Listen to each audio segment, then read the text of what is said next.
As we turn to Joshua chapters 20 and 21, let me ask you a question as we start. And that question is, where do you turn in time of need? Maybe you've got good relationships with your family, and you turn to them and your friends, and you've got some good connections there. Some people look to churches and other organizations in a time of need, and they turn there. I hope that if you're connected with Crosspoint, you would look to Crosspoint and your church family in a time of need. But there's others that have no place to turn, no place to go. And we're going to be taking a look at what God put into the promised land when they settled it in regards to helping with a specific situation, a very specific situation of a time of need. And so I want you to join with me as I read from Joshua chapter 20, starting with verse 1. Then the Lord said to Joshua, "Say to the people of Israel, appoint the cities of refuge, which I spoke to you through Moses." I'm going to stop there for a minute. So what's happening in this section of Scripture, the next couple chapters, is God is setting up cities that are very specifically aligned with a purpose. And it was shared back with Moses. So where is that? Well, we need to turn back. And if we look at Deuteronomy chapter 19, we see the start of it. And it says, "When the Lord your God cuts off the nations whose land the Lord your God is giving you, and you dispossess them and dwell in their cities and their houses, you shall set apart 3 cities for yourselves in the land that the Lord has given you to possess. You shall measure the distances and divide them into 3 parts of the land, area of the land, so that the Lord your God gives you as a possession, so that any manslayer may flee to them." So there's 3 specific cities in this portion that they're told to set up, and they're the portion that is on the west side of the Jordan River. But if we jump back to the book of Numbers chapter 35, and starting with verse 6, we're told a little bit different here. It says, "The cities that you give to the Levites shall be the 6 cities of refuge, where you shall permit the manslayer to flee. In addition to them, you shall give 42 cities." So there were some specific cities that were given, ways that they were to set up their property. And the 6 cities of refuge are very specifically aligned with where they were in the properties. If you were to look at a map of the promised land, you would find that there were 3 of those cities that were on the west side of the Jordan River, one in the north called Kadesh, one in the central part called Shechem, and one in the south called Hebron. Then on the east side of the Jordan River, there was one in the north called Golan, and then there was Ramoth Gilead in the center, and then in the south there was a section called Bezer. These cities were very specifically designated where they were aligned and where they were spread out throughout the promised land. Each city was a place of refuge. Well, what does that mean? Well, a refugee is somebody that is seeking asylum, somebody that is seeking assistance, and so they were placed throughout the promised land in a way that you could get to one from any place that you were within a day's journey. And so if you were in an outer area, you would be within 1 day's journey from one of those cities of refuge. In addition to that, we see some other things. It talks about what their purpose was.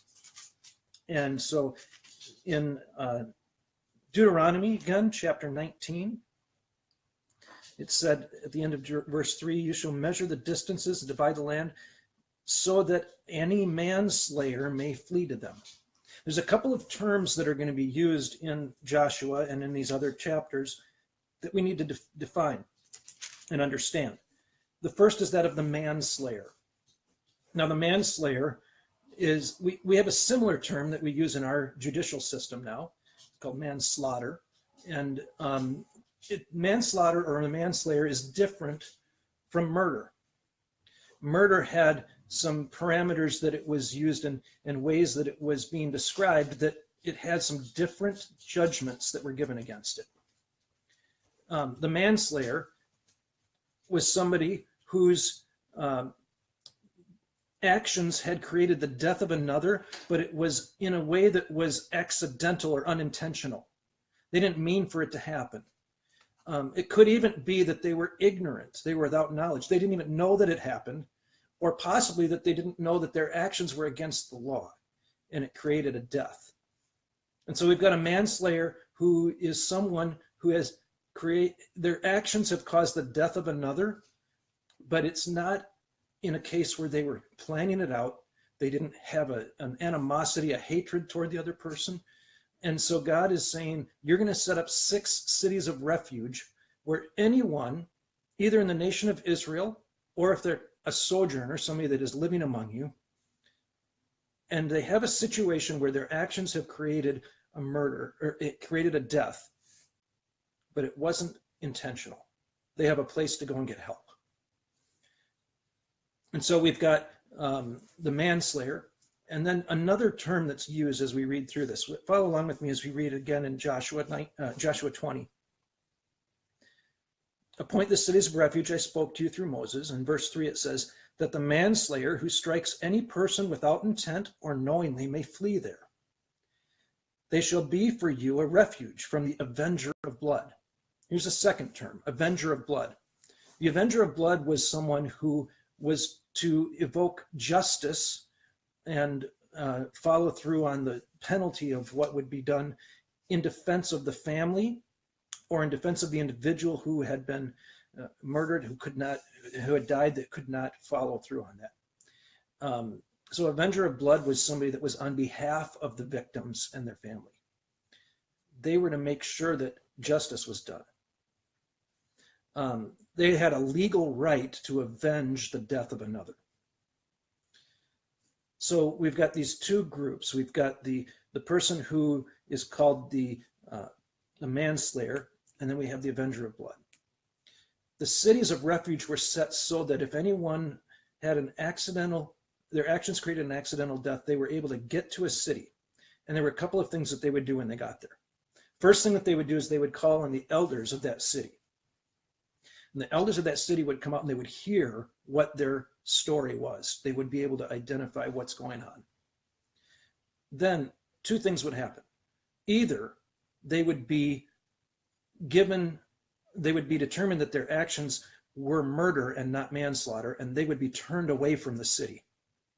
They would have to leave that city. They have to go out, and they would be at the hands of the manslayer who was chasing, or hands of the avenger of blood that was chasing them. If their story was found to be true, it was an accident. So they didn't mean for it to happen. It was not with a malicious intent, or even if it was out of ignorance, they would be brought into the city and they would be protected. As long as they were within the bounds of the city, the manslayer could not get them, or the avenger of blood could not get them. The manslayer would be protected. And they would be protected until either the high priest would die at that time. We're going to talk about that in a minute. But either the high priest would die, or they would have to live out the rest of their years in that city. In addition to the refuge cities, there were a total of 48 cities, so 42 plus the 6, that were designated for the Levites. They were spread throughout the entire Promised Land, and if you map them out, it just would dot the entire Promised Land. Now, the Levites had a very specific role within the nation. Part of the role that they had was to teach and instruct. They were the religious backgrounds. And the other role that they had was to judge, to be able to determine right and wrong. The ability for a Levite to judge properly stemmed from their connection to God, their understanding of him, and their connection to him. And the ability for the elders who would be hearing these stories of the manslayers was also connected to their relationship with God. You see, the very character and nature of God would determine how someone was treated in regards to their actions. In Joshua 20 and 21, we have a very clear description of 3 attributes of God, 3 very important attributes of God. As we take a look at those together today, the first one is that of justice. Our God is a God of justice. The second is that of mercy. And the last is that God is a faithful God. He's his faithfulness. As I was preparing for this today, I picked up one of my books that I really like as a go-to. This is called The Knowledge of the Holy by A.W. Tozer. And in there, he covers a lot of the attributes of God, an attribute of God and what it is. In his chapter on the faithfulness of God, he says this about the attributes. To have a correct understanding of the attributes, it is necessary that we see them as one. We can think of them separately, but they cannot be separated. Now, what he means by that is this. The three attributes we're going to be taking a look at, while we're discussing them individually, justice, mercy, and faithfulness, they do not stand independent of each other. They're intricately connected. In studying any attribute, the essential oneness of all the attributes becomes apparent. They cannot be divided from each other. All of God's acts are consistent with all of his attributes. No attribute contradicts any other, but all harmonize and blend into each other in an infinite abyss of the Godhead. All that God does agrees with all that God is. And being and doing are one in him. The familiar picture of God as being torn between his justice and his mercy is altogether false.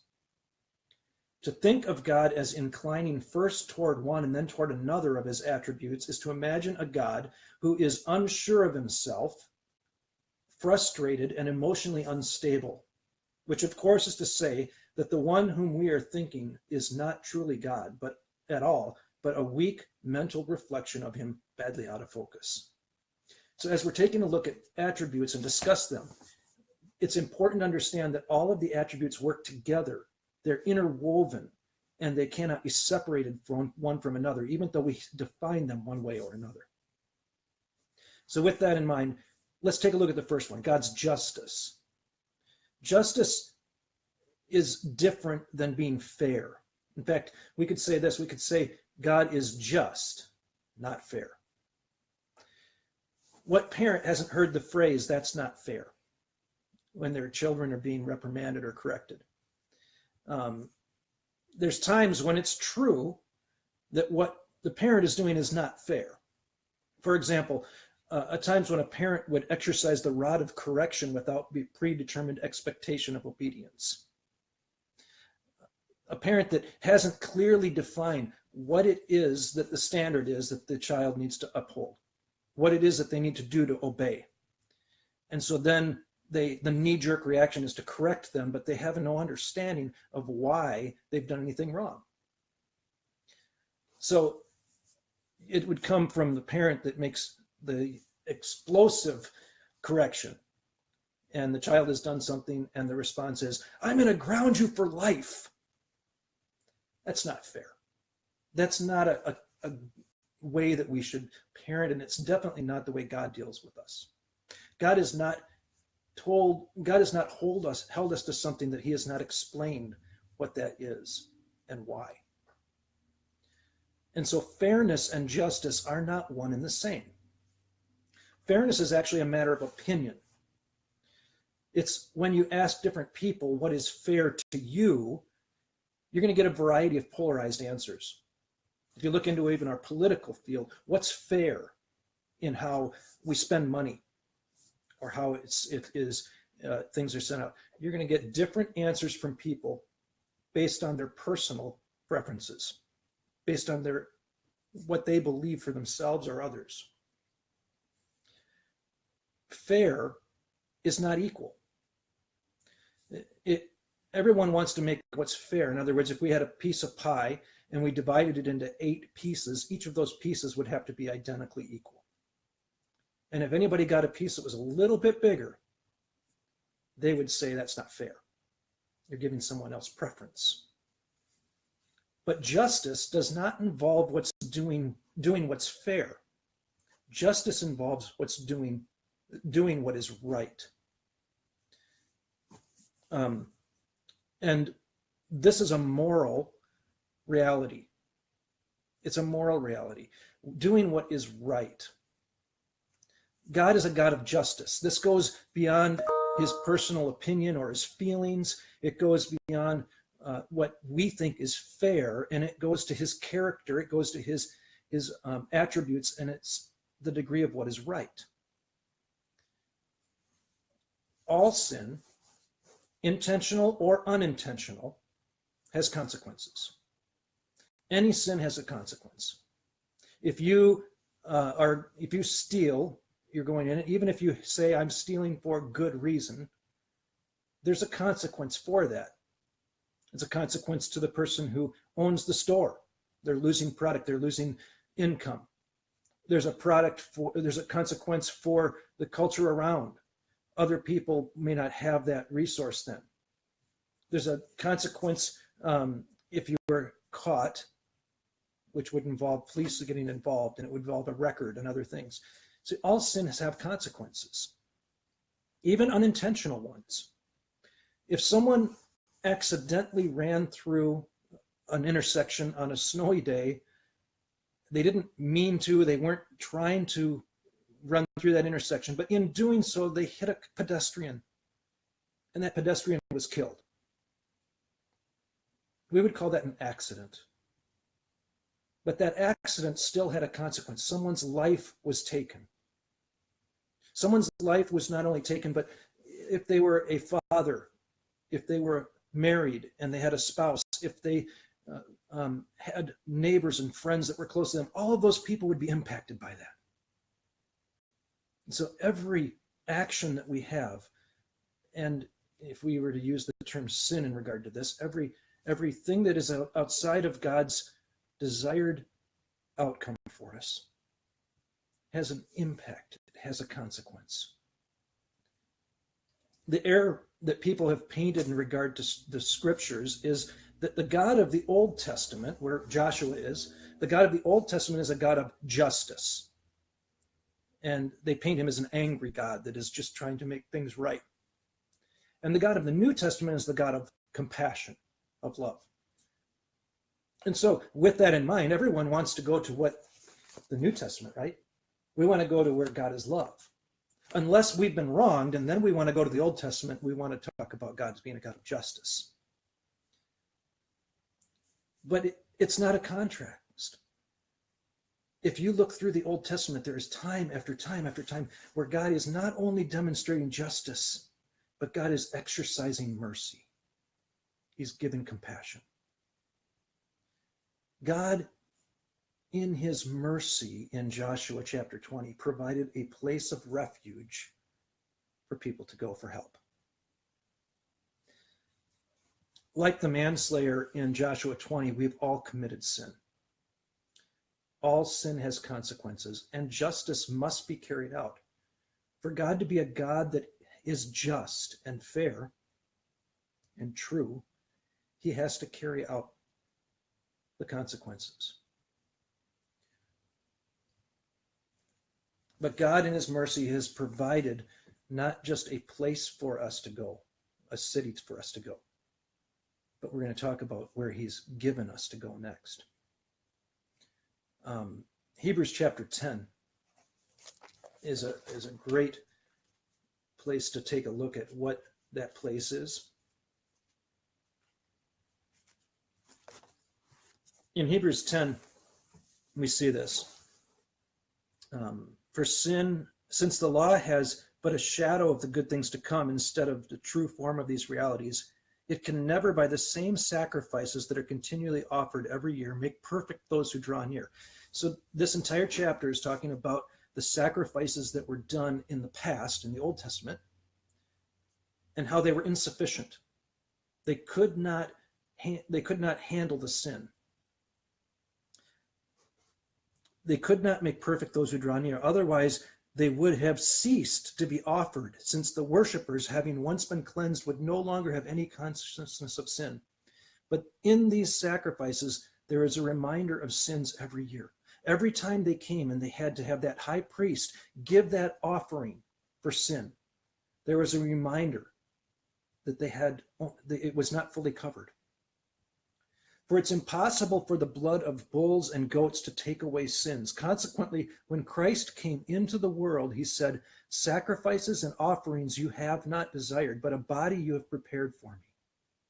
In burnt offerings and sin offerings you have taken no pleasure. Then I said, behold, I have come to do your will, O God, and it is written of me in the scroll of the book. When he said above, you have neither desired nor taken pleasure in sacrifices and burnt offerings and sin offerings, then he added, behold, I have come to do your will. He who does away with the first order to establish the second. And by that will we have been sanctified through the offering of the body of Jesus Christ once and for all. You see, all sin has consequences. And all sin must be judged by God. We're told that all sin requires a death. And the death of the Old Testament high priest, the sacrifices of the Old Testament high priest did not satisfy. They weren't sufficient.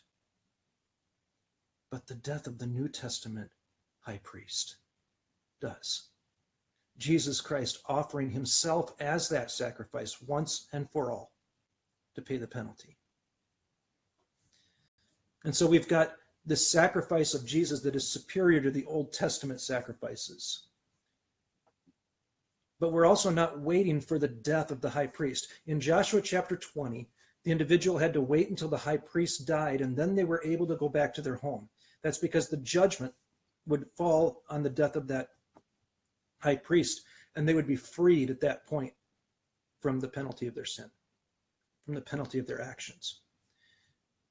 But we are not waiting for the death of a high priest. We are actually living under a living high priest. See, Jesus Christ died the death of the sacrifice for us, but he was resurrected to new life, and he is our high priest right now. He's taking that sacrifice before God. In Hebrews chapter 7, verses 23 and following, it says this, the former priests were many in number because they were prevented by death from continuing in office. But he, Jesus, holds his priesthood permanently because he continues forever. Consequently, he is able to save to the uttermost those who draw near to God through him, since he always lives to make intercession for them. He can save those who draw near to him. We have a place of refuge, but it's not a city. It's a person. And we can run to Jesus Christ. He's the one that will go before the Father for us. That brings us to the third attribute. So we have the justice of God, which demands there to be penalties for wrongdoings. We have the mercy of God, which is his compassion poured out on us. Then we have a third one. We have the faithfulness of God. At the end of Joshua chapter 21, after they've given all of the cities out, so they've established the 6 cities of refuge, and they've given out the other cities, other 42 cities for the Levites to be able to live and to serve the people. At the very end of chapter 21, it says this, thus the Lord gave to Israel all the land that he swore to give to their fathers, and they took possession of it, and they settled there. And the Lord gave them rest on every side, just as he had sworn to their fathers. Not one of their enemies had withstood them, for the Lord had given all their enemies into their hands. And then verse 45. Not one word of all the good promises that the Lord had made to the house of Israel had failed. All came to pass. You see, we have not only a God who is just and true, we have a God who is compassionate and merciful. And we have a God who is faithful to fulfill everything he has said. God cannot go against his own character. All of his attributes must be intertwined, interwoven, and work together. And that's where his faithfulness comes. So when he promises something, you can know that he will be the God who answers that, who does that. As you come through this next week and you interact with others, let me ask you this. What are the ways that you can embody justice and mercy and faithfulness to them? What are the ways that God can use you in the lives of others to show them who he is? Is there a place where you need to stand up for someone in regards to an injustice being done, something that is wrong? You need to be that, stand up and be that avenger of blood. You are going to come on behalf of the family, on behalf of that person. Is there a way that you need to be welcoming in those who seek refuge? That you can put your arms around them and you can say, come in and find safety here, find security here, and express mercy. And is there a way that you can see God faithfully following through on all of his promises in your life? He has not promised one thing that he will not bring to completion. One of the greatest promises that he gave was Jesus at the end of his ministry came to the disciples and says, I will not leave you as orphans. I'm not going to leave you alone. But when I leave, I will send a helper, the Holy Spirit. And he will be with you always, and he's going to teach you in all things. You see, God's made a tremendous promise for you. He's not left you alone. And in your place of need, he's provided Jesus Christ as the place to go. I encourage you this week, find ways that you can embody the attributes of God to others. Let them see in you who God is. Let me close our time in prayer here, and then I encourage you to enjoy the rest of your day. Heavenly Father, thank you so much for this time. Thank you that we can turn to you, that you're not a God that is unapproachable, that you're not a God that is uncaring. And Lord, how all of your attributes work together in perfection. When I think of my own life and how imperfect I am and how I fail to follow through on things in my faithfulness, how I am uncaring at times, or at times I want what I think is right, which is really more about what's fair. Lord, please help me to grow. Help me to be more like Christ. I pray that others would see your attributes being lived out through myself and through others. And we ask, Lord, that with Crosspoint Church, you would continue to knit us together, weave us together in such a way that it brings glory to your name and it brings others into your kingdom. We thank you for this in your holy name. Amen.